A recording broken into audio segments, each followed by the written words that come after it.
Welcome back to our video series on Melange for React devs.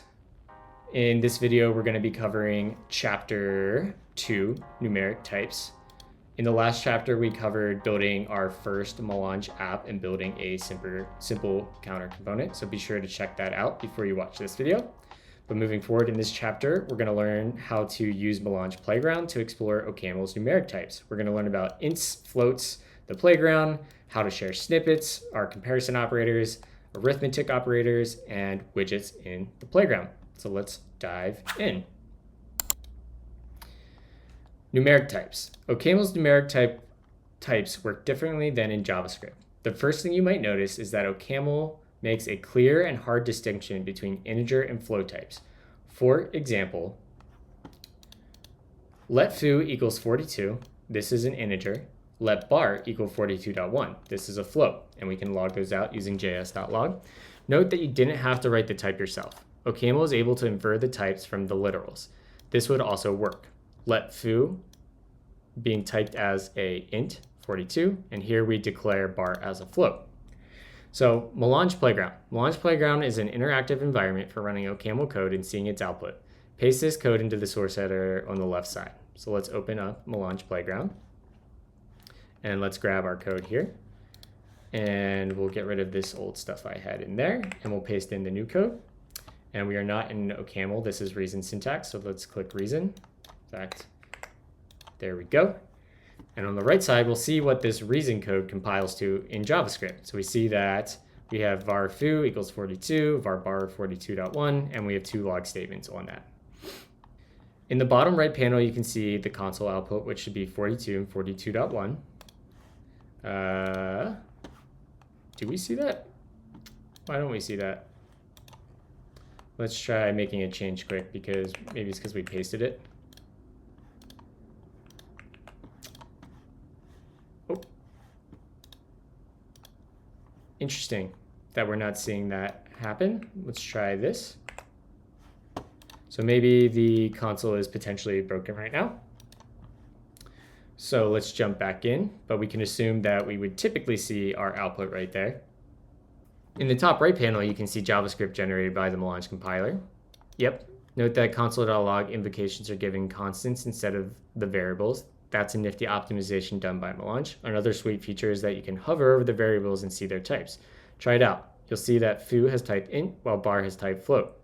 The problems pane in the bottom left corner shows error messages when appropriate. At the moment, it shows no problems. Try type annotating bar with int. All right, so let's check out the type inference and causing a problem. So if we hover this, we see it's an int. If we hover this, we see it's a float. And now let's tell the compiler that this is actually an int. So now we get a type problem, which we see show up, sure enough, down in the problems pane. This expression has type float, but an expression was expected of type int. Cool. Sharing code snippets. Melange Playground is also an excellent way to share OCaml code snippets with your friends. As you type in the source editor, it will store your code in the code query string parameter of the URL. For example, here's a link to the snippet we started with. Sweet. So we should be able to come up and click this share button, and that will give us a link that we can share with people. Comparison operators. In Melange Playground, change your code to this, js.log foo equals bar. You'll get a compiler error for the last line that says, this expression has a type float, but an expression was expected of type int. So let's go ahead and try that. Say equal bar. We'll delete that line. And sure enough, we get the compiler error. Unlike JavaScript, there are no implicit conversions in OCaml. Therefore, you cannot expect to compare an integer and a float together unless you convert one of the values so that both values have the same type. To make the last line compile, you can change it to js.log equals foo equals int of float bar. Another way to fix the last line is to convert foo from an int to a float.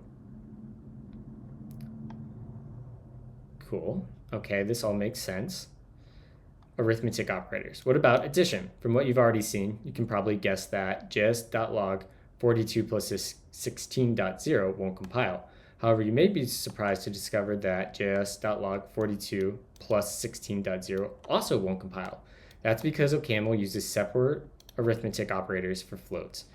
What will compile is this, js.log 42.0 plus dot 16.0. This prints 58. Here are some examples of other arithmetic operators. Try them out in the playground. Let's copy this. We can see we have minus plus or minus dot, asterisk dot, and slash dot. Let's go drop these in here. And we can see now that the console wants to work for us, and we see the output of 60, 396, and 11. And here we can see the compiled JavaScript. Notice that all float arithmetic operators have the dot period, just like float literals. They're just number. Underneath the covers, foo and bar are both instances of JavaScript's number type. If we were to do js.log js.type of foo, it's going to print number. Refer to the Melange docs for a complete rundown of how OCaml types get translated to JavaScript types. Widgets in the playground. Melange Playground can also render Reason React components. Click the Live button next to the JavaScript output. Now paste in the code to render the counter component from the previous chapter. So let's take our code and go to Melange Playground, and we'll click Live, and then we'll paste in our code from the last chapter. And look at that, we have our counter component rendered in the live view. Nice. Note that we explicitly defined a module for the counter component this time because we can't use multiple files in the Melange Playground. Let's make the counter look a little bit more impressive. Add a new module called styles, which contains all the styles we want to use. So let's copy this, and let's go ahead and put this in our playground. There's our styles module. And then update the JSX in our make function to use the styles object in styles. So we can take that, and that will be our counter component. And we'll come down here and we'll grab that, and I believe we just replaced this. And look at that, we have fancy new buttons. Nice. Here's the playground link for the fully styled counter component. Woot, you are now empowered to use numbers in your OCaml programs. Just a recap of what we covered. Integer and floats are separate types in OCaml, but both translate to JavaScript's number type once your program is compiled. Comparison operators expect the values on both sides to be the same type. Integer arithmetic operators are the same as JavaScript, but float arithmetic operators are different. They end with period and only accept floats as inputs. Melange Playground is a great way to play around with short OCaml programs and has many helpful features, including displaying console output, displaying compiled JavaScript output, displaying error messages when our code isn't compiling, giving us type hints, giving us snippets we can share, and rendering live Reason React components. So we have some more exercises. Convert the counter component we created in the previous chapter to use floats instead of integers. Make the minus button decrement by 0.5 and the plus button increment by 1.5. So let's jump into the playground and do that exercise. We're gonna come in here, we'll bump the font size up. Let's collapse this panel. So we need to first convert our counter component to an int, or excuse me, from an int to a float. So we can do that. Rather than using 0, we'll use 0.0, which now we have some type errors here. We'll see that this expression has type float, but an expression was expected of type int. So let's go ahead and fix this, and we'll say we need to do minus dot, and we'll do 1.0 to start. And then now we have the next type error, and this is how you can see the compiler guiding us to solving our problems and being our friend here. So this expression is type float, but an expression was expected of type int.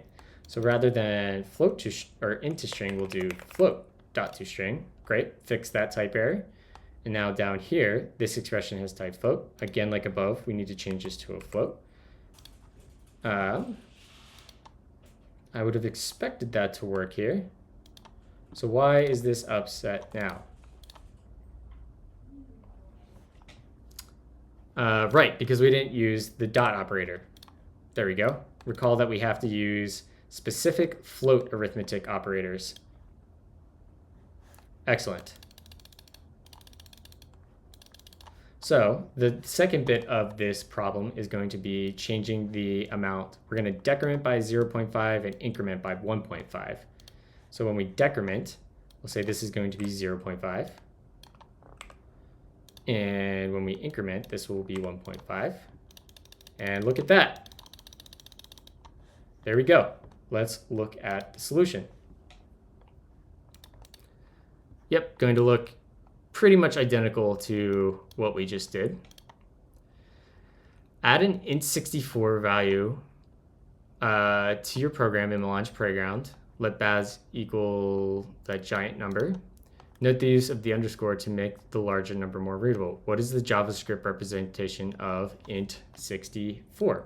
So let's take this and we will come over here and we'll just clear this out for now. We'll drop that in. We get this number. If I had to guess, a int64 will probably still be a JavaScript number type, because I believe the JavaScript number type is itself a 64-bit integer, but we can use js.typeof baz. And does that give us any output here?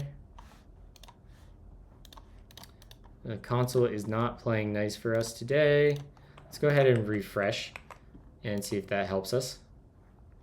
We get a object. So maybe this is actually going to be a big int. Let's find out. JavaScript number type doesn't have enough precision to represent int64 values. They're instead represented by an array of two numbers, high and low, where high is signed and low is unsigned. Interesting. How do you add two int64 values? Well, let's find out. Let's take this and we'll add, we'll call this, oh no, did this freeze? A few moments later. So exercise 2, add an int64 value to your program in Melange Playground. Let baz equals this giant number, js.log baz. Note the use of underscores to make the larger number more readable. What is the JavaScript representation of int64? So if we go look in the playground, we see that this gets logged out as an array with two numbers in it, which might be string. We see 9 and then this giant number over here. JavaScript's number type doesn't have enough precision to represent int64 values. They're instead represented by an array of two numbers, high and low, where high is signed, low is unsigned. So how do you add two int64 values? So let's jump back to the playground and let's make another value here. We'll dump that in and we'll change this to bar and we'll say this will be, let's just say 39. And if we want to add these two, we know their types are int64, right? But we haven't learned about any sort of int64 operator. If we try to add them together with just the normal operator, we're going to get a type error because that only works with normal ints, right? This expression is type int64, but an expression was expected of type int. We've seen already also that we have modules for working with other types, like float before. Remember, we've seen float to string. So let's see if we have an int64 module. So we can maybe say int64 dot, let's see if we can do add, baz, and bar. And that seems to work. Great. And if we go look, we get this camel int64 add that does what we would expect. Let's see if that is the solution. Take a look at the standard libraries int64 module, solution, boom, there we go. Well, this is the end of the second chapter and our third video in the series. Tune in next time where we are going to be covering the Celsius converter chapter.